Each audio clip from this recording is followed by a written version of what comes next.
全て灰にしてやった。灰に？だから少年も敵となる者が来たら遠慮なくバリスタを行こう。いや、全然。むしろ自分の身が心配になったくらいです。食べないでくださいね。少年はいつも愉快な切り返しをする。安心しろ。あと5年は食べないでやろう。ってこった。バン君はあと5年の命らしい。What's going on, my friends? Easygoing Territory Defense episode 7. It's hard to believe that we're actually 7 weeks into this show already. Just as a reminder for everybody, this show has a 12-week or 12-episode runtime. So we only have about 5 more episodes left of the season. Now, this episode was about a few different things. One, it was about Van potentially getting a new noble title of at least a baron with the help of Panamera. Second, he was put on notice for his 5-year timeline. Basically, Panamera said you're only 8, but once you're 13, it's a different game. So he has about 5 years to kind of continue to grow himself, get titles, grow his renown, etc. Because Panamera said, hey, in 5 years, your girl's gonna pounce on you. So you have a 5-year timeline. So the whole thing I've been talking about this whole time with Panamera, you know, having that potential, but there's a huge age gap between them. I think last time we talked about that she's 22, I think was the age of her.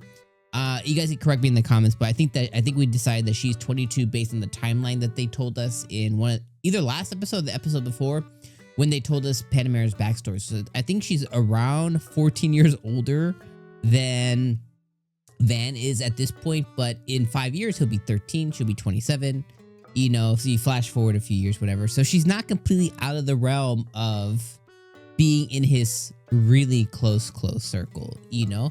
As well as Till and as well as Arte as well too. Again, being in his circumference of waifu circles. So that's the second thing that it did. The third thing was he was able to work with the 2 brothers in the merchant group, and he was able to figure out, okay, here, you know, the dragon parts and everything are worth about, I think it said 100 platinum coins, which is around 100 billion yen, which 100 billion yen is, let's see, 100 billion yen is around $650 million. So basically like that's going to basically set up his village for life, essentially, and every expense that he would need to do and really boost his, basically he's creating a economy with his village, you know, that kind of influx of funds and that huge influx of money is going to start trade routes and going to start everything else. So that's going to really just boost and send his economy to like the next level. The next thing that it did was the brothers himself, you know, he basically, you know, through the avenue of Panamera, he was able to have them set up their own trade business, which now he has an in with these 2 brothers. And as he helps grow their business, again, he now has a further trade group and a merchant group that he can actually help grow out. So he has basically a merchant group at his ready. The next thing that the episode did was he brought in a bunch of new villagers. So, you know, him and his butler agreed they want to grow the village to 10,000 people. So now he brought in 300 new villagers. One thing I do like and one thing I don't like is I like how the show kind of represents bringing in villagers kind of like a video game. So like when you're building out, like when you have a game that you're, you know, like a farming, like a simulator type game, essentially, that you're trying to grow out a village. Kind of reminds me, there was a game last year I played called Guardians of Azuma, where you're basically growing out like these 4 sectors of a village. You know, you have like your southwest, east, and north village kind of deal. And I like how bringing in the villagers kind of feels video game-esque, because he's basically like, okay, plus 300, right? And the villagers are like, what are we going to do? Will we work here? He's like, I find you jobs. They're like, yay. You know what I mean? They're very NPC-ish, you know? And they might be written that way on purpose to kind of make them feel like they're just so down in the dumps and they're just like on their last leg that they're just like, this seems like paradise. They're willing to do whatever. But they had a very NPC feel vibe to it. Now, at the same time, flipping the script there, that's the one thing I don't like is they mentioned that a lot of their village people that they had in their village were taken from the baron or the person who was managing their land, essentially, who they had to report to and pay tax to.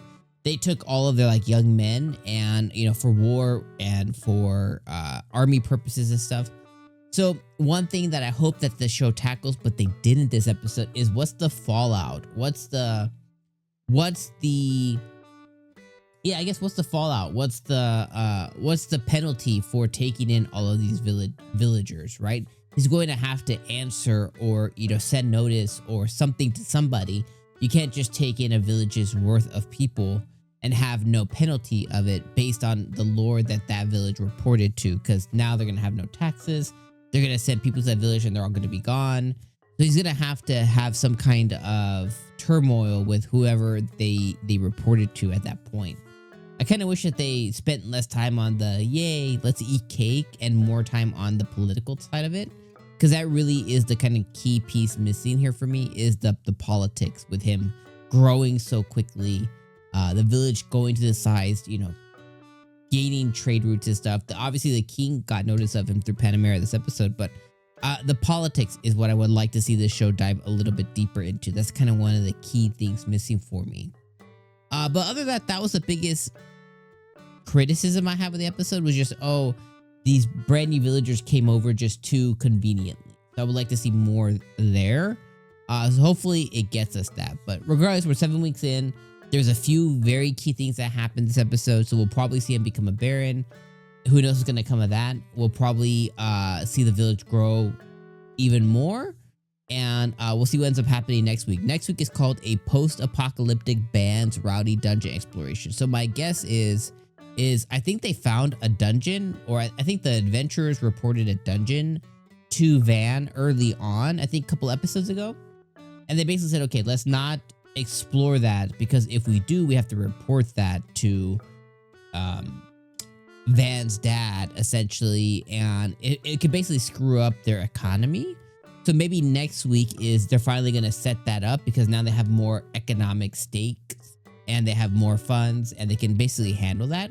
So they'll probably set up that dungeon for people to start coming, and that's kind of how they'll begin kind of their what do they call it when like you have like a lot of like tourism, essentially. Like they'll probably have a big tourist economy based on that, but it'll probably be tourists through adventurers. So that'll be interesting to see that next week. But I really hope that they focus on some of the political stuff, because if they don't, that's going to be a huge miss for the show. Just disappointing, you know. So all right, that's all I got for you guys. This episode was a 7 out of 10. I enjoyed the episode thoroughly.